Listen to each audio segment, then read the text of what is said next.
అదరగొట్టే కారం రంగు రుచి ఆచి కారం పొడి. 31st రోజు ఎంజాయ్ చేద్దామని రోడ్డెక్కుతున్నారా? తాగి తూగుదామని ఆలోచిస్తున్నారా? అయితే ఈ వీడియో మీకోసమే. ఈసారి తాగి దొరికితే క్షమాపణలు ఉండవు, వార్నింగ్లు అసలే ఉండవు, డైరెక్ట్గా జైలే. తాగి రోడ్డుపై వచ్చి న్యూసెన్స్ చేసే వాళ్ళకి ఖబర్దార్ అని చెప్తున్నారు సిపి సజ్జనార్. ఇంతకీ తాగి దొరికితే ఏమవుతుంది? కఠినమైన రూల్స్ ఏంటో ఈ వీడియోలో మీకు ఎక్స్ప్లెయిన్ చేస్తాను.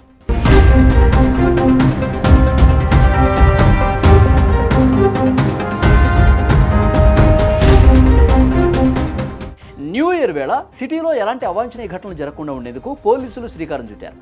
డ్రంక్ అండ్ డ్రైవ్పై సిపి సజ్జనార్ ప్రత్యేక నిఘా పెట్టారు. తాగి దొరికితే తాట తీస్తామంటూ స్ట్రాంగ్ వార్నింగ్ ఇచ్చారు.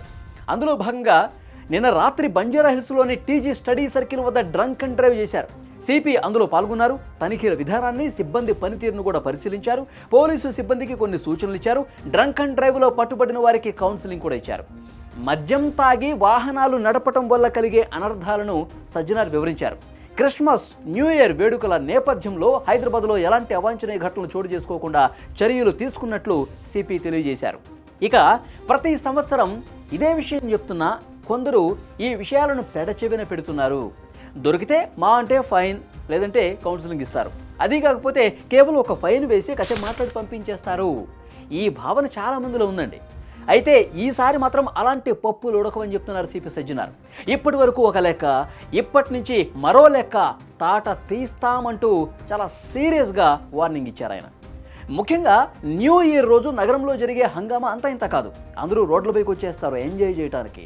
అందులో కొందరు అతి చేయడంతో పాటు ప్రయాణికులతో, అక్కడ ఉన్న వాళ్ళందరితో కూడా న్యూసెన్స్ క్రియేట్ చేస్తూ ఉంటారు. అలాంటి వాళ్ళ వల్ల కొన్ని ఇబ్బందికర పరిస్థితులు వస్తాయి. సో అందుకే న్యూ ఇయర్ వేడుకలపై పలు ఆంక్షలు పెట్టారు పోలీసులు. ముఖ్యంగా మైనర్లకు వాహనాలు ఇవ్వొద్దని, ఇచ్చిన వాళ్ళ మీద కూడా కఠినంగా చర్యలు తీసుకుంటామని చెప్పారు. మోతాదుకు మించి మద్యం సేవించి వాహనాలు నడిపితే ఉపేక్షించే పరిస్థితి లేదు. డ్రంక్ అండ్ డ్రైవ్లో దొరికితే డ్రైవింగ్ లైసెన్స్ కూడా రద్దు చేస్తాం.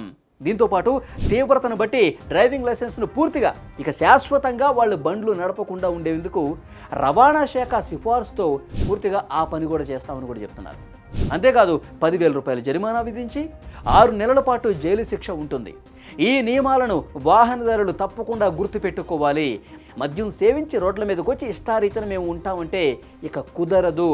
కాబట్టి ఆ సిచ్యువేషన్ తీసుకొచ్చుకోవద్దు అని చాలా స్పష్టంగా సజ్జనార్ గారు వార్నింగ్ ఇచ్చారు.